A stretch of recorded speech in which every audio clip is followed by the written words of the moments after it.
In the course design portion of this training, you spent some time creating an assessment that could be used in your CBE course for assessing a particular competency.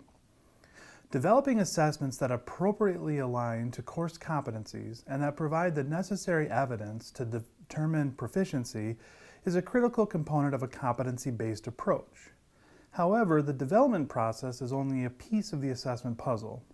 There are a variety of logistical and policy-related issues that you need to consider as you think about assessment in your CBE course.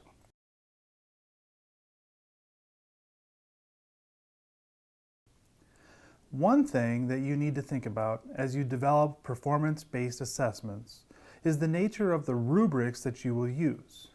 Specifically, you need to think about the levels of the rubric and the labeling system that you plan to use.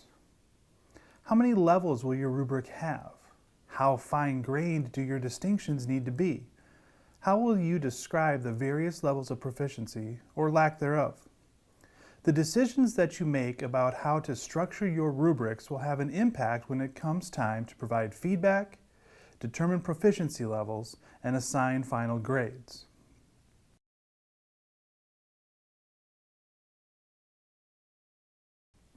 One of the benefits of using rubrics as tools to evaluate performance-based assessments is that they can provide a structure for delivering high-quality feedback to students. The role of feedback in a competency-based course is critical. Feedback describes a student's progress towards demonstrating proficiency. Instructors use feedback to guide students towards meeting the learning goals. And students rely on feedback in order to figure out the next steps in the learning process. As an instructor, developing your skills when it comes to crafting high-quality feedback is essential for ensuring student success in your course.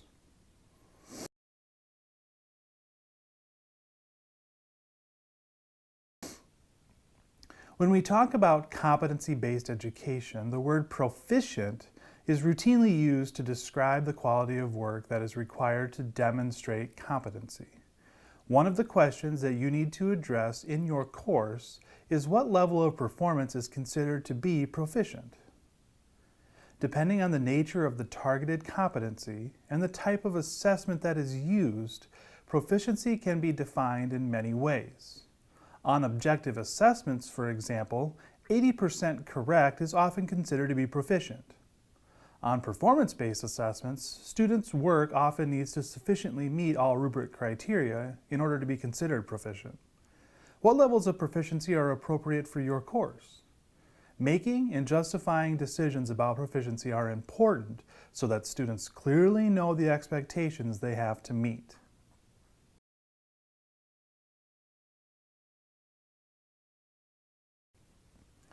What happens if a student submits work that does not meet proficiency? What happens if a student demonstrates a skill at a level that does not meet expectations? A basic premise of competency-based education is that a student continues working until he or she is able to demonstrate proficiency on a targeted competency. This raises the question of how to handle resubmissions and reassessments. It is inevitable that students, at some point, will attempt assessments and fall short of meeting the expectations. This is a natural part of the learning process, but a competency-based approach builds upon missteps to promote further learning. The key lies in figuring out logistically what to do to ensure that students have the opportunity to continue progressing towards demonstrating proficiency.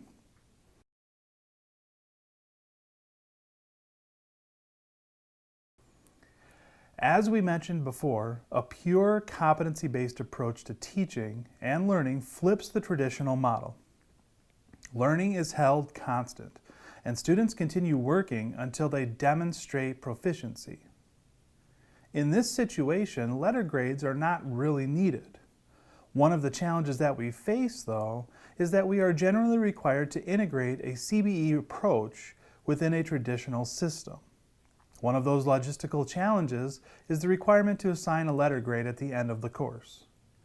Converting verbal ratings like proficient and exceeds into a letter grade can be somewhat difficult at times. As you think about assessment in your course, consider how best to translate the language of competency-based education.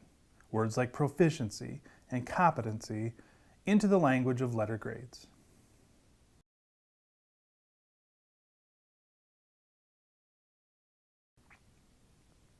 As you reflect on the various topics that accompany the issue of assessment, keep in mind that you may not find all of the answers right away. Think about what will work best for your particular course or discipline. Think about what will work best for you and for your students. Seek out help and guidance from your colleagues. Ask a lot of questions. Assessment is a complex concept, but working through and clarifying the logistics will help to ensure that the evidence about student learning that is gathered through assessment is appropriate, accurate, and informative.